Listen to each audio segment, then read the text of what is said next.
Sekarang, apa kaitannya antara kuliah jurnalistik dengan membuat kalimat, fakta, dan opini? Tentu teman-teman, sebuah berita yang baik itu terdiri dari susunan fakta dan opini yang baik pula, di mana keduanya akan saling berkaitan satu sama lain untuk menyempurnakan berita tersebut. Membuat kalimat fakta itu biasanya digunakan di lead beritanya atau teras beritanya. Nah, lead atau teras berita itu adalah paragraf awal yang menjelaskan 5W-nya, ya.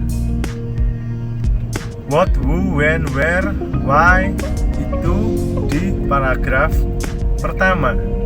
Nah, membuat lead ini juga tidak boleh sembarangan, karena hal yang paling menentukan pembaca itu akan membaca atau tidak itu tentunya di paragraf pertama. Jika paragraf pertamanya pun susunannya sudah nggak karu-karuan, menjemukan, pasti pembaca akan segera menutup berita yang teman-teman buat. Tapi kalau misalkan itu beritanya atau leadnya menarik, maka pembaca akan membacanya sampai dengan akhir. Bisa jadi juga berita itu dibaca di pagi hari gitu kan. Kira-kira ada peristiwa apa sih yang terjadi ketika orang pertama kali menerima koran itu? Apa sih berita yang terjadi belakangan ini? Apakah yang sedang hangat-hangat dibicarakan oleh masyarakat? Pasti orang itu pertama kali akan scanning judul. Kemudian jika judul itu menarik, maka akan dilanjutkan dengan membaca lead dari sebuah berita tersebut. Nah, jika leadnya menarik, maka pembaca akan membacanya sampai dengan akhir.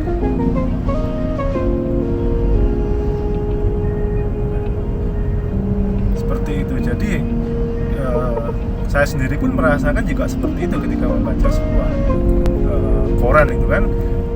Halaman pertama yang banyak sekali tulisannya, kemudian saya scan judulnya. Nah, yang clickbait yang mana nih? Nah, seperti itu. Yang maksudnya judul yang paling menarik ya, itu yang mana kan? Membuat judul pun juga nggak boleh asal-asalan kan? Nah, harus menggambarkan isinya. Nah, ya boleh sih clickbait, tapi ya jangan terlalu nemen lah clickbaitnya, jangan kebangetan lah. Seperti itu. Ya bagaimanapun juga hal yang menarik itu pasti ya menarik untuk dibaca, seperti itu. Nah, kemudian kalimat fakta ini nanti akan teman-teman buat pada materi pertemuan selanjutnya mengenai hard news.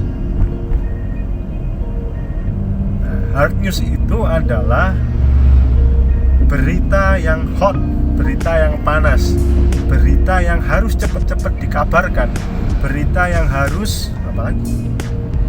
Pokoknya segera harus dipublish seperti itu. Makanya dengan melihat fakta saja pertama kali dibuat leadnya, what, who, when, where, why, ya seperti itu.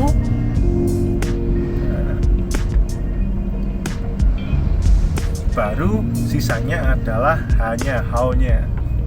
Nah, kemudian ketika teman-teman selesai membuat lead atau teras beritanya, bisa dilanjutkan dengan membuat konten berita selanjutnya atau paragraf selanjutnya.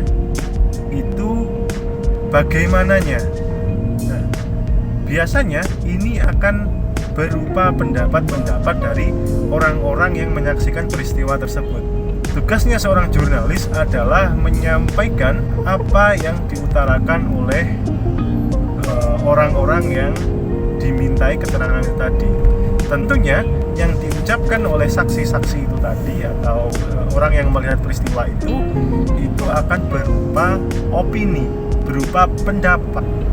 Kalimat tersebut harus disusun dalam bentuk kalimat fakta.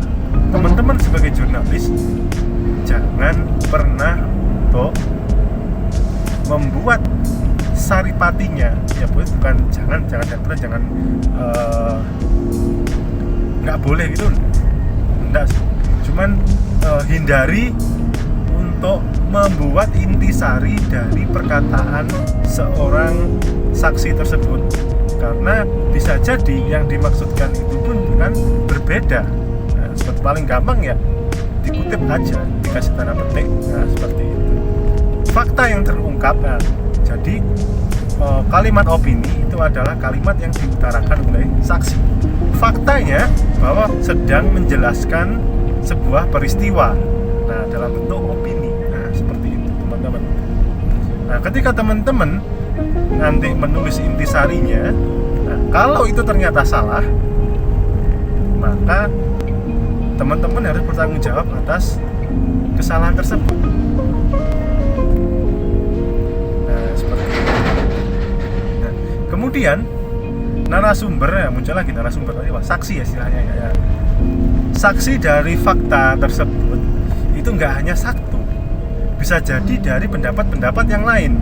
Nah, misalkan menurut si A yang merupakan warga sekitar yang menonton peristiwa tersebut, kemudian menurut pendapat si B yang merupakan penumpang dari mobil yang mengalami kecelakaan, pastikan sudut pandangnya akan berbeda, kan seperti itu. Maka disinilah pentingnya arti dari sebuah cover both side. Jadi mengcover dari berbagai sisi, ya,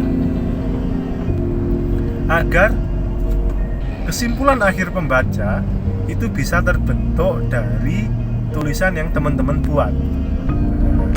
Kesimpulannya pun juga akan beraneka ragam kan tentunya, namanya bentuknya akan berupa opini, karena ya biarkan pembaca yang menyimpulkan.